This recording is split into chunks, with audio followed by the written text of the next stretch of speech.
Amis culturels, bonjour et merci de votre fidélité à Télé Congo. Merci de votre fidélité à l'émission Cultura. Le temps des remords. Le temps des remords, c'est l'ouvrage que nous apporte Sylvain Elenga sur le plateau de Cultura. Un ouvrage qui a connu la préface d'Émile Ngokama. C'est un recueil de nouvelles publié aux éditions Alliance Congo. Bonjour, mon cher Sylvain Elenga. Bonjour, Sauf Gérard. Merci de répondre déjà à l'invitation de Cultura. Merci. Vous arrivez donc avec le temps des remords et juste un mot à l'endroit de nos amis culturels qui nous suivent, nos amis de la culture, qui est Sylvain Elenga. Alors, il est détenteur d'une licence en lettres, d'une licence S-lettres obtenue à l'université Marie-Ngouabi et d'un certificat d'études supérieures de gestion obtenu à l'Institut d'administration des entreprises à Brazzaville. Il a longtemps servi dans les médias et au Conseil supérieur de la liberté de communication et dans les médias et a obtenu le premier prix, il faut dire, de l'Organisation des médias de l'Afrique centrale, OMAC, et c'était en 2003. Aujourd'hui, il faut dire, plus de 20 ans déjà, mon cher ami. Oui, le Alors, temps passe vite. ben voilà, c'est toujours dans l'écriture. Et il faut dire que nous sommes connus dans l'écriture. C'était là l'écriture journalistique. Aujourd'hui, nous allons parler n'est-ce pas, d'un autre genre, d'un autre registre, je voulais dire. Et c'est le registre littéraire. Et vous nous arrivez sur le plateau de Cultura avec Le temps des remords. Le temps des remords, juste l'incipit que je vais lire pour Le cadavre m'a ravi ma femme. Ce jour-là, Dengobia était allé très tôt à la marche. De là-bas, il reçut l'appel de sa fiancée, Cybèle, en sanglots. Elle lui avait simplement dit « Il est mort ». Dengobia avait réagi à cette information, tristement cru, par un lourd silence. Reprenant ses esprits comme s'il sortait d'un rêve, il avait demandé à sa fiancée de garder le calme et surtout de ne pas quitter la maison avant son retour. Voilà, c'est le premier paragraphe de la première nouvelle, la nouvelle qui ouvre ce recueil, Le temps des remords. Et le titre, c'est Le cadavre m'a ravi ma femme. Un titre, il faut dire, très provocateur, pour ne pas dire très alléchant, pour ne pas dire un titre qui répond, n'est-ce pas, à un niveau de langue que l'auteur a choisi expressément. Pourquoi Le temps des remords? Et on arrivera au titre. D'accord, merci encore. Et il faut signaler encore que Le temps des remords, c'est un des titres des 5 nouvelles qui composent votre Exactement. Le temps des remords, c'est non seulement parce que, comme vous venez de le dire, il y a une nouvelle qui porte ce titre dans l'ouvrage, mais parce que aussi la lecture en filigrane de l'entièreté du livre renvoie au roman. La somme de toutes les nouvelles. Évidemment, la somme de toutes les nouvelles renvoie au roman de quelque manière que ce soit. Et donc, comme c'est en quelque sorte l'idée qui concentre la trame du livre, il fallait donc donner ce titre-là.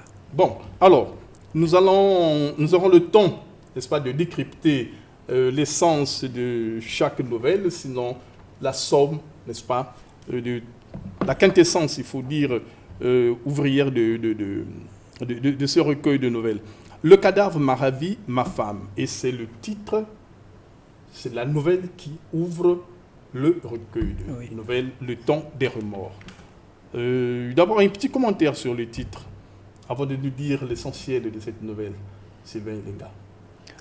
Bon, le titre de cette nouvelle est en réalité l'inspiration qui a conduit au texte.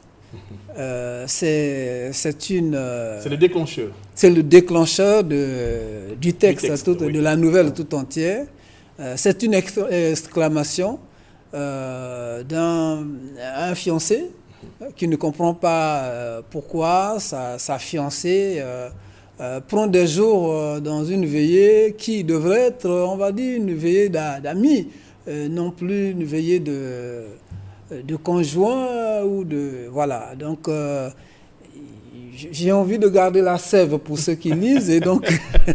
Alors, moi, ce qui m'intéresse, là, avant de rentrer dans l'essence même du texte, c'est le fait que vous mentionnez que le titre, Le cadavre m'a ravi, ma femme, a été déclencheur de ce texte. Oui.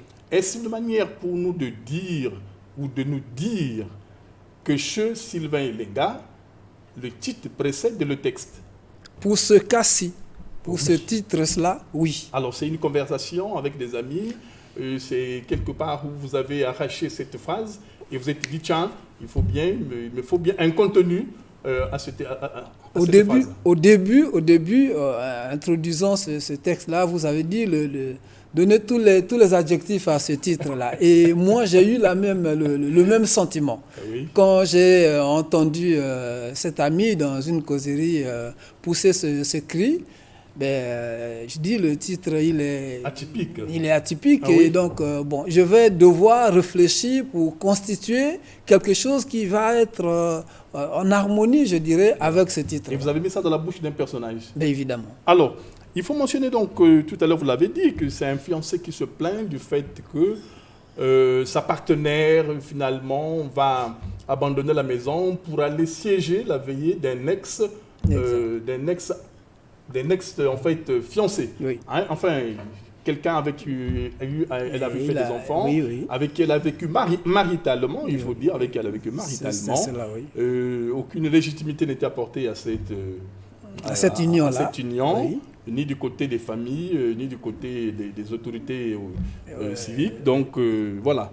Et le mari ne comprend pas pourquoi, finalement, sa femme ne revient pas à la maison. Oui, il ne comprend pas. Pour un mariage ou pour une relation qui était totalement morte. Voilà. Et qui se ressuscite après la mort de son ex. En fait, il est dans la réflexion, il est dans l'étonnement. Et puis, quand il trouve l'occasion de causer avec sa fiancée sur le point, il ouvre la conversation par là. Finalement, chérie, le cadavre m'a ravi ma femme. Alors, est-ce qu'il faut dire, là, on est là dans la peinture sociétale, pas dire notre environnement immédiat, notre société. C'est des faits que l'on vit au quotidien, c'est des faits qu'on relève dans beaucoup de foyers. Et ici, le nouvelliste que vous êtes, l'auteur que vous êtes, peint finalement ce tableau avec beaucoup d'humour, avec beaucoup de précision, il faut dire, parce que quand même, ça, vous nous ramenez dans le quotidien, dans le vécu quotidien de notre société et de la quasi-totalité des sociétés africaines, puisque ce cas n'est pas atypique. Pour vous dire, ce n'est pas un cas fondamentalement congolais, mais c'est un cas également qu'on va retrouver dans beaucoup de sociétés. À ce moment-là, quel est l'intérêt pour Sylvain Elenga de nous peindre ce tableau? Bon, nous sommes, vous l'avez dit au début, nous sommes connus dans une écriture journalistique. Et sur ce plan-là, nous sommes des observateurs de la société, de notre société. Et quand il se passe des choses, il y a un moment où on a envie de rendre à la communauté, en quelque sorte, ce que l'on observe. Et c'est en quelque sorte le rendu des observations que nous faisons. Et donc, il n'y a pas...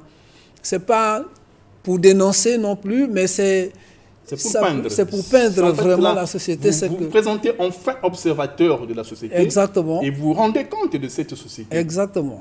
Donc c'est de ça qu'il s'agit, parce que c'est aussi, il faut le dire, un phénomène d'éveillé tel que c'est répandu aujourd'hui. Vous avez des querelles aussi, même si ce n'est pas forcément le cadavre qui ravit la femme, mais il y a forcément un époux qui doit être, on va dire, accroché au veillées. Il y en a tellement, tout le monde est parents, des amis de cœur. À la fin, il arrive un moment où les enfants disent « mais maman ne le voit pas, elle n'est que dans les veillées ». Ou monsieur dit « mais tu étais à une veillée hier, aujourd'hui tu peux quand même rester à la maison ». Donc, en fait, c'est un phénomène que l'on vit. C'est Elenga qui se présente en fort observateur. Et cette observation va se poursuivre dans les autres nouvelles, puisque j'ai dit que c'est un recueil de 5 nouvelles J'ai cité tout à l'heure le cadavre m'a ravi ma femme.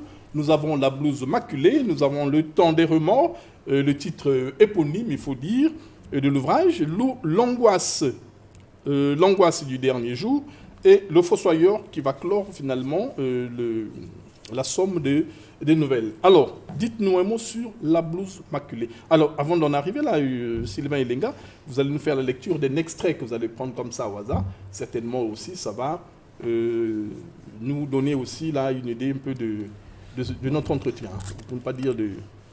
Permettez-moi de donner plus de visibilité. Ah, ben oui, voilà. Et donc, c'est la vie des observateurs. Oui. Au hasard, je prends le cadavre m'a ravi ma femme à la page 20. Je lis. La page 20. Oui. La présence continue de sa fiancée à la veillée était donc sujette à réflexion pour Dingobia.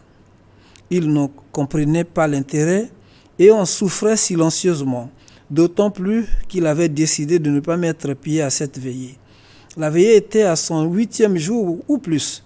Ce week-end-là, Cybèle était revenue à la maison. Elle y avait trouvé Dingobia, qui avait considéré que ce moment était propice pour exprimer ses préoccupations à sa fiancée dans un entretien intime, hors des oreilles et des regards curieux des enfants. « Chérie, le cadavre m'a ravi ma femme », avait-il déclaré pour ouvrir la causerie. Cette affirmation, à la fois catégorique et brutale, était une surprise pour Cybèle qui ne s'y attendait pas. Il s'y était senti perdu, confuse. Pour n'y avoir visiblement rien compris, Cybèle, qui soupçonna un sentiment proche du mécontentement, avait demandé à son fiancé d'être un peu plus explicite. Plutôt que de fournir une explication détaillée de son idée, Dingobia passa outre cette interrogation et posa une autre question plus directe. « Mon amour, pourquoi ne reviens-tu pas à la maison si souvent? Dois-je croire que tu es retenu là-bas par amour pour le défunt ?» Cybèle avait tressailli avant de réagir, plus ou moins vivement, d'un air sensiblement étonné par la question, tandis que lui attendait des explications. Prenant une profonde inspiration pour dissiper ses émotions, Cybèle avait poliment donné une réponse apaisante à son fiancé. « Non, chérie, le cadavre ne t'a pas ravi ta femme. Ce que je vis là-bas, tu ne le comprends pas. Je ne peux pas malheureusement faire autrement. Pour tout te dire, il y a là-bas des gens qui ne veulent même pas que je cause dehors avec mes visiteurs. Les regards que les belles sœurs me lancent quand je suis dehors en disent long sur quelques possibles rancœurs contre moi. » Merci, mon cher ami Sylvain Elenga. Alors, un commentaire pour ce paragraphe relativement long, enfin ce texte est relativement long. Le commentaire, en réalité, on reviendrait à l'origine du titre, c'est cet extrait-là, c'est pour ça que je l'ai choisi. Illustrer votre propos de tout à l'heure. De tout à l'heure, en ce qui concerne le titre de l'ouvrage. D'accord, merci. Alors, donc nous allons passer à la blouse maculée. La blouse maculée, c'est le deuxième texte, pour ne pas dire la deuxième nouvelle de votre recueil. Alors, pourquoi la blouse maculée et donnez-nous la quintessence de la blouse maculée, on est dans les hôpitaux. Dans les hôpitaux. Déjà, le mot blouse nous en dit long, là, déjà. Évidemment, les médecins, les infirmiers, les sages-femmes, le personnel est en blouse. Et c'est une blouse censée être toute propre. Mais ici, elle est maculée parce que ceux qui sont censés réparer, on va dire, nos corps malades, ne le font pas toujours avec l'art de leur métier. Bon, donc il y a des fautes qui se commettent là. Mais au début, c'est ce que je dis, on est observateur, on y va pour des parents, pour rendre visite aux malades, on voit ce qui se passe. Au sortir de là, je me suis dit, j'essaie de peindre également ce côté-là, pourquoi pas. Voilà. Et là, on continue dans la fine observation Et le fin observateur que vous êtes continue à, n'est-ce pas, à nous peindre, à nous présenter différents tableaux de notre société, tout comme d'autres sociétés. Hein. J'ai dit, c'est pas un cas particulier du Congo, non, mais c'est également beaucoup de sociétés. Alors, à ce niveau également, donc, puisque ce sont également des faits de société, nous avons dit que c'est des faits de société. Ici, nous avons le cameraman qui est en train de se promener avec sa caméra dans tous les coins et recoins de notre société. Autant pour la blouse maculée, autant pour les autres nouvelles, le temps des remords, l'angoisse du dernier jour. Et on sait que dans l'angoisse du dernier jour, là, il est question également tout à l'heure, nous parlions du stress, mais ça nous ramène à ce niveau. Oui, ça c'est le stress aigu, et parce que c'est... Mais je voudrais un mot en arrière sur la blouse maculée pour dire que ce n'est pas propre à notre société, à nous, à notre pays, je dirais. Pour lire cette citation d'Adama Faye, il dit « Pour une bonne prise en charge, il faut en amont un bon accueil. Soignons nos comportements si nous voulons aider les malades. » C'est le Sénégalais qui parle.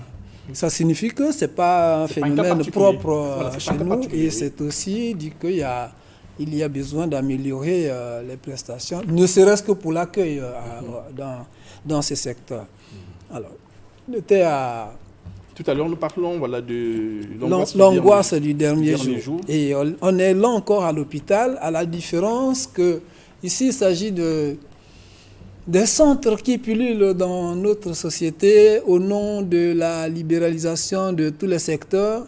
On ouvre des centres de santé par-ci, par-là. On les appelle cabinets médicaux, on les appelle cabinets de santé, mais enfin...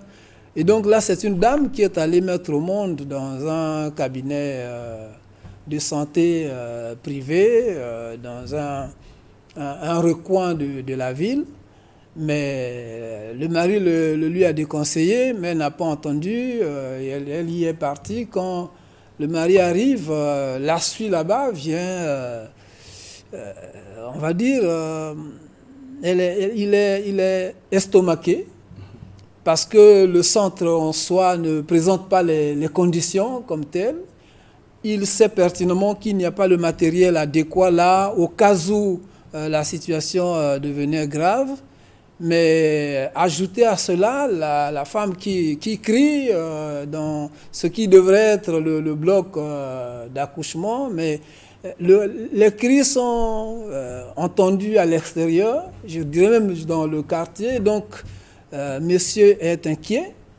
J'essaie d'imaginer une scène comme ça, et puis je l'ai également vous nous présentez les conditions qui ne sont pas... Évidemment. Qui ne répondent pas. Ils ne répondent pas du tout. Ils ne répondent pas du tout, parce que la dame, la trame du texte, voilà. La dame a fait pratiquement plus de 12 heures en train de crier de 17h ou 18h jusqu'à 8h. Pour accoucher à 8 heures. Voilà. C'est entre vie et trépas en réalité. Voilà. On va pour donner la vie, et on risque de perdre la sienne. C'est ça qui est la source de l'angoisse. Voilà. Et là, comme nous avons dit tout à l'heure, c'est des textes qui rendent compte de notre société, de notre environnement immédiat, de notre environnement de vie. Et donc là, on est vraiment dans la peinture de cette société. C'est des tableaux. Chaque nouvelle se présente comme une toile, comme un tableau. Effectivement. Et vous en êtes le principal peintre. Qui peint chaque nouvelle, évidemment, peint une situation sociale, ce qui se passe dans notre société, pour dire on ne peut pas, ça dépend, c'est un problème de sensibilité aussi. Si vous en avez la capacité, on ne peut pas vivre quelque chose de ce genre-là et ne pas la peindre comme on voit ça. Voilà. Et dès l'entame de cet entretien, je disais, Sylvain Linga, que nous étions ensemble, pour ne pas dire que nous avons partagé un même espace journalistique où nous avons, n'est-ce pas? Mais à l'époque, je me rappelle bien que vous occupez également, vous étiez responsable du service société.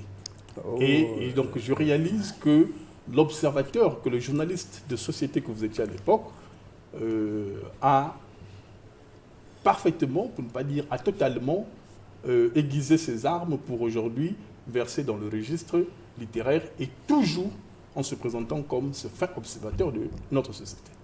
Je crois que le directeur du journal ne s'était pas trompé, tout autant qu'il m'avait laissé secrétaire général de la rédaction.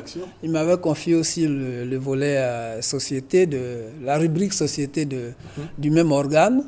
Ben, ça a évolué comme ça. Avant d'être là, à une autre radio, j'étais également chef de service société. Ben, on observe les choses et le temps me permet de décrire ce que j'observe. Bon, à ce moment-là, est-ce que c'est quelque chose que vous sentez plus fort que vous? C'est une passion? C'est une obsession? Qu'est-ce qui motive Sylvain Elenga d'être au plus près de notre société de cette façon? Mais on ne peut pas être éloigné d'une société dans laquelle on vit. C'est déjà ça le problème. Je vis là, je vis des choses et la passion, c'est d'écrire. C'est je rencontre... De rendre compte de cette société. Voilà, donc c'est de mais ça qu'il s'agit. Mais avec beaucoup d'affinité, beaucoup de précision, oui. Beaucoup, très méticuleux, il faut dire. On ne peut pas... Méticuleux. Oui. Ça me rappelle quelque chose quand tu dis ça. Hein? Non, mais on ne peut pas non plus prendre la plume pour rendre compte de ce que tout le monde vit de la même manière. Il y a chacun des sensibilités. A ses sensibilités. Ouais. On peut voir un accident se dérouler devant nous. Les cris vont être poussés, mais chacun pousse le cri à sa manière. Il y en a qui observent ces tonnes, prennent peur. Il y en a qui vont à l'assaut peut-être de celui qui peut être sauvé, ainsi de suite. Donc c'est écrire, décrire la société telle qu'on le fait, c'est à peu près la même chose. Alors, je vais vous inviter à la lecture d'un autre extrait. Je vais prendre, et là on est la page 56. On est dans la blouse maculée. L'état de santé de sa nièce n'était pas vraiment inquiétant. Mais il n'était vraiment pas de bonne humeur quand il sortait de cette salle. Une salle d'environ 20 mètres carrés qui était équipée de 4 lits de 90 cm de large chacun. Chaque lit avait reçu 2 malades. L'occupation de ce lit était payée à 5 000 francs CFA par malade et par jour. Mais dès son entrée dans la salle, sa sœur aînée, mère de la fille malade, l'avait accueillie avec une plainte.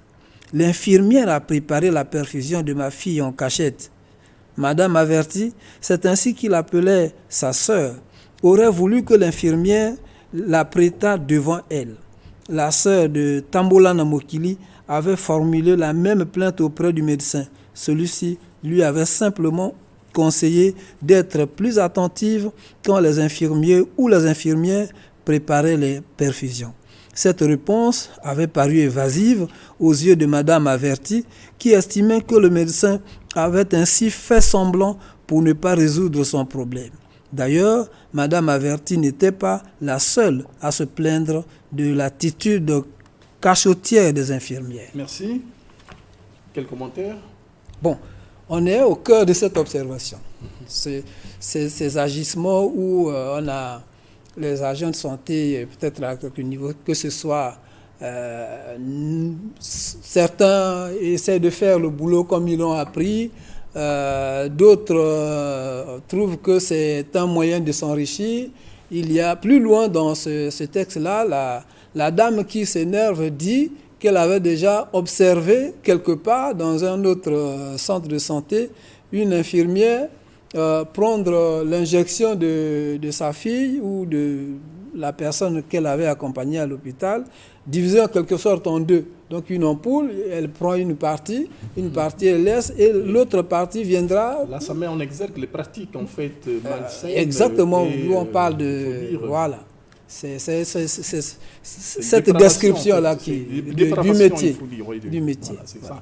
Alors, Il y a quelque chose également qui met finalement que l'auteur que vous êtes, pour ne pas dire que le narrateur nous présente, c'est également les noms. Il faut dire les noms pour chaque nouvelle. Vous êtes au plus près, là également, de notre société sur les noms. Généralement, on voit certains auteurs qui nous présentent des noms fictifs, pour ne pas dire des noms qui sont totalement éloignés de notre société. Mais vous êtes au plus près également, et chaque nom est significatif d'une langue à une autre. Oui, je pense que ça se tire, l'inspiration vient de la société. Et de cette société-là, dans cette société-là, il y a des peuples, des populations, il y a des noms, il y a des expressions. C'est mieux de parler à M. Sauf-Gérard de ce que M. Sauf-Gérard sait, que de lui parler de ce qu'il ne sait pas, pour que l'explication soit davantage très longue. Donc, en prenant les noms de la société qui est décrite, je pense que c'est la proximité, on sait de quoi il s'agit. Alors, dites-nous désormais, Sylvain Elenga, nouvelliste, l'écriture c'est comme une drogue. Oui. Je ne vous apprendrai rien. Non. Alors, ça c'est juste. Une fois qu'on a été au contact de cette drogue, que nous donne la suite? Bon, il faut dire que aujourd'hui, en réalité, l'accouchement, hein, c'est ça. Mais l'accouchement, en ce qui concerne le livre, c'est une grossesse qui dure longtemps. 1000 raisons à ne pas étaler ici. Mais il y a une autre, ou plutôt d'autres grossesses qui vont forcément donner des enfants. D'autres gestations qui vont arriver à maturation. Exactement. Donc, c'est pour nous dire que cette drogue a déjà pris, oui, et que bientôt, Sylvain Elenga reviendra sur le marché du livre avec d'autres produits, oui, comme pour confirmer finalement cet élan qui vient d'être manifesté, et ce bébé littéraire qui sera déjà porté au front baptismaux. Il faut le dire très bientôt. Très bientôt, oui. Très bientôt. Je ne voudrais pas donner une date qui ne tienne pas. Ce qui est sûr, c'est que c'est dans les tuyaux. C'est dans les tuyaux, oui. Ce port au front baptismaux qui va se faire. Oui. Et voilà, nous ne pourrons que vous souhaiter bon vent dans l'univers littéraire qui sera désormais le vôtre. Et pour sûr que vous aurez tout le temps de mettre à la disposition des lecteurs et des amis donc culturels, tout ce savoir, toute cette expertise, je vais dire, qui est la vôtre de fin observateur de la société, et certainement que nous aurons d'autres récits, d'autres textes également qui nous en diront davantage sur notre société. C'est un roman à venir sur la société. Bon, voilà. Et merci beaucoup pour l'ouverture de Cultura. Et le contraire m'aurait surpris parce qu'on est dans la culture.